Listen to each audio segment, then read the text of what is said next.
നമസ്കാരം. വിഷയം നിങ്ങൾക്ക് മനസ്സിലായിട്ടുണ്ടാവുമെന്ന് ഞാൻ വിശ്വസിക്കുകയാണ്. ഒറ്റ കാര്യം മാത്രമാണ്, നമ്മുടെ രാജ്യത്തിന്റെ പ്രധാനമന്ത്രി നരേന്ദ്രമോദിയെ ജന്തർ മന്ദറിൽ വെച്ചുകൊണ്ട് അതിഭീകരമായിട്ട് അസഭ്യം പറഞ്ഞ ഒരു മഹതിയാണ് ഇപ്പോൾ അലറിക്കരഞ്ഞുകൊണ്ട് മാധ്യമങ്ങളുടെ മുന്നിലും അല്ലെങ്കിൽ നാട്ടുകാരുടെ മുന്നിലൊക്കെ ഇങ്ങനെ നിൽക്കുന്നത്. എന്തൊരു വലിയ ദുരവസ്ഥയാണെന്ന് നമ്മളൊന്ന് ചിന്തിച്ചു നോക്കൂ. ഓരോരുത്തന്മാർ ഓരോ സംവിധാനങ്ങൾ ഉണ്ടാക്കി നാട്ടിലെ ചെറുപ്പക്കാരെ, നമ്മുടെ രാജ്യത്തിന്റെ ഭരണാധികാരികളെയും ഇവിടുത്തെ സംവിധാനങ്ങളെയും എല്ലാം പച്ചത്തെറി വിളിക്കുന്ന തരത്തിലേക്ക് ഇത് സമരമാണ് എന്ന് പറഞ്ഞ് ഇവരെ തെറ്റിദ്ധരിപ്പിച്ച് ഇതുപോലെ ജയിലിലേക്ക് കയറ്റുന്ന തരത്തിലേക്കുള്ള കാര്യങ്ങളാണ് ചെയ്യുന്നത്. നരേന്ദ്രമോദിയുടെ അമ്മയെ വിളിച്ച അസഭ്യം കേട്ട് കഴിഞ്ഞാൽ നമ്മൾക്ക് വളരെയധികം ഒരു മാനസികമായിട്ടൊരു ഇവരോടൊക്കെ ഒരു പ്രത്യേക രീതിയിലുള്ള ഒരു വികാരം, ഏതൊരു രാഷ്ട്രീയ നേതാവിന്റെ ആണെങ്കിലും. ഇപ്പോ നമ്മുടെ രാഷ്ട്രീയ എതിരാളികളായിട്ടുള്ള ഏതൊരു പാർട്ടിക്കാരന്റെയും അമ്മയെ അല്ലെങ്കിൽ ഒരു ഭരണാധികാരിയുടെ അമ്മയെ ഇതുപോലെ അസഭ്യം വിളിക്കുന്നത് നമ്മൾ എവിടെയും കേട്ടിട്ടില്ല. അത്രക്ക് വളരെ മോശമാണ്. ഈ രീതിയിൽ പരസ്യമായിട്ട് മാധ്യമങ്ങളുടെ മുന്നിൽ അല്ലെങ്കിൽ ചില യൂട്യൂബേഴ്സിന്റെ മുന്നിൽ നിന്നുകൊണ്ട് ഇതുപോലെ പറയുമ്പോൾ അവർക്ക് ആ സമയത്ത് വലിയ ലൈക്കും ഷെയറും അല്ലെങ്കിൽ ഒരുപാട് ഫോളോവേഴ്സ് ഒക്കെ ലഭിക്കുന്നുണ്ടാവും. പക്ഷെ യാഥാർത്ഥ്യം എന്താണെന്ന് വെച്ച് കഴിഞ്ഞാൽ ഇവർ നേരിടേണ്ടി വരുന്ന അതിഭീകരമായിട്ടുള്ള നിയമ നടപടികൾ അത് നിസ്സാരമല്ല. ഈ പ്രായത്തിൽ അല്ലെങ്കിൽ ഈ ഒരു നിമിഷത്തിൽ നമ്മുടെ നാട്ടിൽ പാറിപ്പറന്ന് നടക്കുന്ന പെൺകുട്ടികൾ രാജ്യത്തിന്റെ ഭരണാധികാരികളെ വലിയ രീതിയിൽ മോശപ്പെടുത്തിക്കൊണ്ട് വളരെ മോശമായ രീതിയിൽ അസഭ്യം പറയാൻ സമയത്ത് അവർക്ക് ജയിലിലേക്ക് പോകേണ്ടി വരുന്ന അവസ്ഥ ഇതുണ്ടാക്കിയത് ആരാണ്?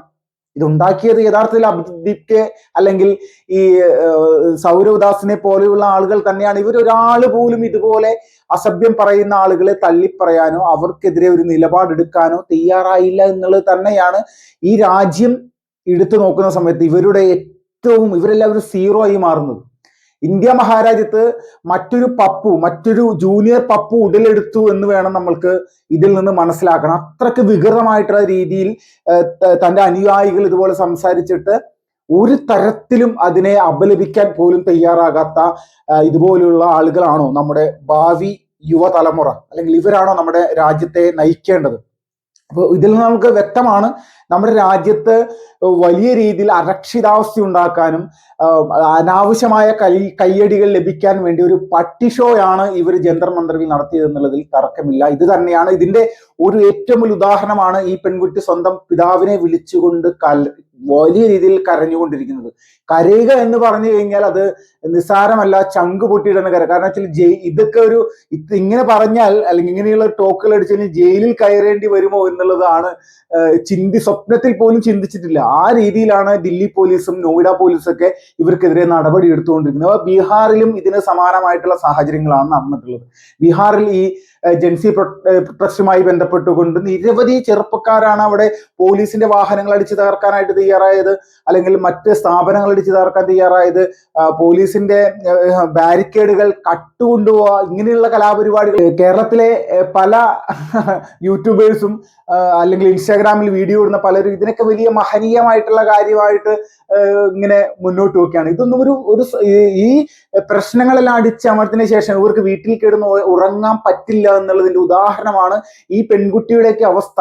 അപ്പോ ഈ പാർട്ടിയുടെ പേര് പറഞ്ഞുകൊണ്ട് നമ്മുടെ സർക്കാരിനെതിരെ സമരത്തിന് പോകുമ്പോൾ അതിനൊരു മാന്യമായിട്ടുള്ള സമരമായിട്ട് അതിനെ മുന്നോട്ട് കൊണ്ടുപോകാൻ ശ്രമിക്കണം. അല്ലെങ്കിൽ ഇവിടുത്തെ സുഡാപ്പി തീവ്രവാദികളുടെ എല്ലാം വാക്കുകൾ കേട്ട് അവർ പറയുന്നത് കേട്ടുകൊണ്ട് നിങ്ങൾ പോയി ഇവിടുത്തെ ഭരണാധികാരികളെ അവരുടെ കുടുംബക്കാരെ അടക്കം അസഭ്യം പുലമ്പുന്ന സമയത്ത് കോടതി പോലും നിങ്ങൾക്കൊപ്പം നിൽക്കുന്നില്ല എന്ന് നിങ്ങളൊന്ന് മനസ്സിലാക്കൂ. നിങ്ങളുടെ അവകാശങ്ങൾക്ക് വേണ്ടി നിങ്ങൾക്ക് പോരാടാം.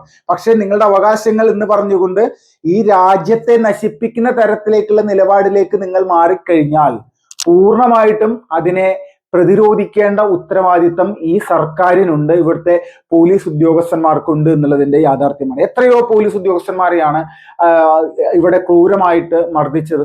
മർദ്ദനത്തിനെതിരെ അവരുടെ വീട്ടുകാരടക്കം വന്നുകൊണ്ട് പറയുന്നു തന്റെ പിതാവിന് 4 മണിക്കൂർ ബോധമുണ്ടായിരുന്നില്ല. അതിലൊരു പെൺകുട്ടിയുടെ ദില്ലി ദില്ലി പോലീസുമായി ബന്ധപ്പെട്ടും പ്രവർത്തിക്കുന്ന ഒരു ഉദ്യോഗസ്ഥന്റെ മകള് പറഞ്ഞാണ്. ഈ പറയുന്ന ഉദ്യോഗസ്ഥൻ മുന്നേ നമ്മുടെ എയർഫോഴ്സിൽ വർക്ക് ചെയ്തിരുന്ന ഒരു വ്യക്തിയാണ്. അദ്ദേഹത്തിന്റെ മകളാണ് പറഞ്ഞത് തന്റെ അച്ഛന് 4 മണിക്കൂർ ബോധമുണ്ടായിരുന്നില്ല, സഹപ്രവർത്തകർ എടുത്ത് ഹോസ്പിറ്റലിൽ കൊണ്ടുപോയതാണ്. ഈ പറയുന്ന പാർട്ടിയുടെ ആളുകൾ അല്ലെങ്കിൽ ജന്തർ മന്ദിറിൽ സമരം ചെയ്തിരുന്ന ആളുകൾ ക്രൂരമായിട്ട് എൻ്റെ അച്ഛനെ മർദ്ദിച്ചു. വസ്ത്രങ്ങൾ നിറയെ രക്തമായിരുന്നു. ഈ രാജ്യത്തിന് വേണ്ടി ഇത്രയും വർഷം സേവനം ചെയ്തിട്ട്, അതിൽ സൈന്യത്തിൽ എയർഫോഴ്സിൽ സേവനം ചെയ്തിട്ടും നമ്മുടെ രാജ്യത്തെ ജനങ്ങൾ അല്ലെങ്കിൽ ഇവിടുത്തെ ഈ തലമുറ ഇത്ര ക്രൂരമായിട്ടാണ് തന്റെ പിതാവിനെ ആക്രമിച്ചതെന്ന് ഒരു ജെൻസി പെൺകുട്ടി തന്നെയാണ് പറഞ്ഞ് മാധ്യമങ്ങളുടെ മുന്നിലേക്ക് വന്നിരിക്കുന്നത്. അപ്പോൾ ഇതാണ് നമ്മുടെ രാജ്യത്തിന്റെ അവസ്ഥ. ഇതാണ് നമ്മുടെ രാജ്യത്ത് അരക്ഷിതാവസ്ഥ സൃഷ്ടിക്കാൻ വേണ്ടി കുറെ ആളുകൾ ശ്രമിച്ചുകൊണ്ടിരിക്കും. ഇവരുടെ ലക്ഷ്യം ഇവിടുത്തെ വിദ്യാർത്ഥികളുടെ ക്ഷേമമോ വിദ്യാർത്ഥികളുടെ മുന്നോട്ട് പോകുന്ന വിഷയങ്ങളൊന്നുമല്ല. ഇവർക്ക് ഒരേ ഒരു ലക്ഷ്യമുള്ളത് നരേന്ദ്ര ദാമോദർ ദാസ് മോദി എന്ന് പറയുന്ന നമ്മുടെ രാജ്യത്തിന്റെ പ്രധാനമന്ത്രി ആ സ്ഥാനത്ത് നിന്ന് പുറത്താക്കുക, BJP ഭരണത്തിൽ നിന്ന് താഴെ ഇറക്കുക. ഇത് മാത്രമാണ്. BJP യുവജനങ്ങൾക്ക് വേണ്ടി ഈ രാജ്യത്ത് ചെയ്തിട്ടുള്ള കുട്ടികൾക്ക് വേണ്ടി, പെൺകുട്ടികൾക്ക് വേണ്ടി, ഗർഭിണികൾക്ക് വേണ്ടി, അമ്മമാർക്ക് വേണ്ടി, സ്ത്രീജനങ്ങൾക്ക് പ്രത്യേകിച്ച് ഒരു പ്രത്യേക പരിഗണന കൊടുത്തുകൊണ്ട് എന്തെല്ലാം കാര്യങ്ങൾ ഈ രാജ്യത്ത് ചെയ്തിട്ടുണ്ട്. അതുപോലെ അതോടൊപ്പം തന്നെ വനവാസികൾക്കായിട്ട്, നമ്മുടെ യുവജനങ്ങൾക്കായിട്ട് നമുക്കൊരു ജോലി അല്ലെങ്കിൽ ഒരു പുതിയൊരു സംരംഭം തുടങ്ങുന്നതിനായിട്ട് മുദ്രാ ലോൺ അടക്കമുള്ള കാര്യങ്ങൾ എന്തെല്ലാം, പ്രധാനമന്ത്രി ആവാസ് യോജന, ഭവനമില്ലാത്ത ആളുകൾക്ക് ഭവനം, നമ്മുടെ റെയിൽവേ സംവിധാനങ്ങൾ ഏതെല്ലാം തരത്തിലെത്തി. ഇപ്പോൾ റെയിൽവേയുമായി ബന്ധപ്പെട്ട് ദില്ലി ശ്രീനഗർ റെയിൽവേയുമായി ബന്ധപ്പെട്ടുകൊണ്ട് കഴിഞ്ഞ ദിവസം ഇവിടെ സമരത്തിലിരുന്ന ലഡാക്കിലെ ആ മഹോന്നതൻ തന്നെ നരേന്ദ്രമോദിയെ പുകഴ്ത്തിയിട്ട് പറഞ്ഞിട്ടുണ്ട് എന്താണ് നമ്മുടെ ഇന്ത്യൻ റെയിൽവേയിൽ ഉണ്ടായിട്ടുള്ള മാറ്റങ്ങളെ സംബന്ധിച്ച്. അപ്പോൾ റെയിൽവേ ആയിക്കോട്ടെ, നമ്മളെ റോഡ് വികസനമായിക്കോട്ടെ, അപ്പൊ ഇതുപോലെ സമസ്ത മേഖലയും രാജ്യത്തൊരു വലിയ പുരോഗതി കഴിഞ്ഞ 12 വർഷം കൊണ്ട് മുന്നോട്ട് കൊണ്ടുപോകാൻ സാധിച്ചത് നരേന്ദ്രമോദി എന്ന് പറയുന്ന പ്രധാനമന്ത്രിയുടെ നേതൃത്വത്തിലുള്ള കൃത്യമായിട്ടുള്ള മികച്ച രീതിയിലുള്ള ഭരണാധികാരികളുടെ ഒരു വലിയ ഒരു ജനമുന്നേറ്റം തന്നെയാണ്. അപ്പോൾ ഇതാണ് യഥാർത്ഥത്തിൽ ജനങ്ങൾക്ക് ഉണ്ടാക്കുന്ന മാറ്റവും, ജനങ്ങളിടയിലേക്ക് അല്ലെങ്കിൽ രാജ്യത്തിലെ ഓരോ മേഖലയിൽ ഉണ്ടാക്കുന്ന മാറ്റങ്ങൾ. ഇതിനെയാണ് യഥാർത്ഥത്തിൽ ഒരു ഗവൺമെന്റ്, ഒരു കംപ്ലീറ്റ് ഗവൺമെന്റ് എന്നുള്ള രീതിയിലേക്ക് നമ്മൾക്ക് പറയാൻ സാധിക്കുന്നത്.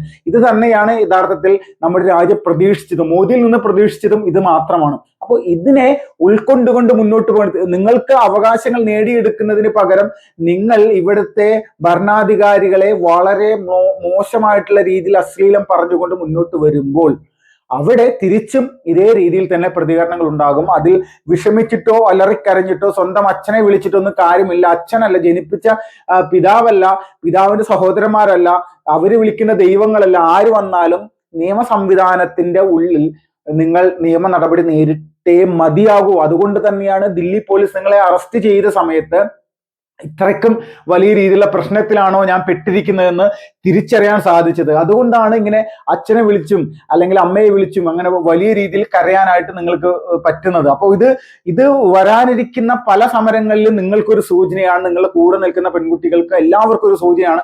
മാന്യമായിട്ടുള്ള രീതി ഉപേക്ഷിച്ചുകൊണ്ട് രാജ്യത്തിന് അംഗീകരിക്കാൻ, ഇവിടെ നമ്മുടെ സംസ്കാരത്തിന് അംഗീകരിക്കാൻ പറ്റാത്ത തരത്തിലേക്കുള്ള അസഭ്യ വർഷങ്ങൾ ചൊരിഞ്ഞു കഴിഞ്ഞാൽ ജയിലിൽ കിടക്കേണ്ടി വരും എന്നുള്ളത് ഇനിയെങ്കിലും മനസ്സിലാക്കൂ.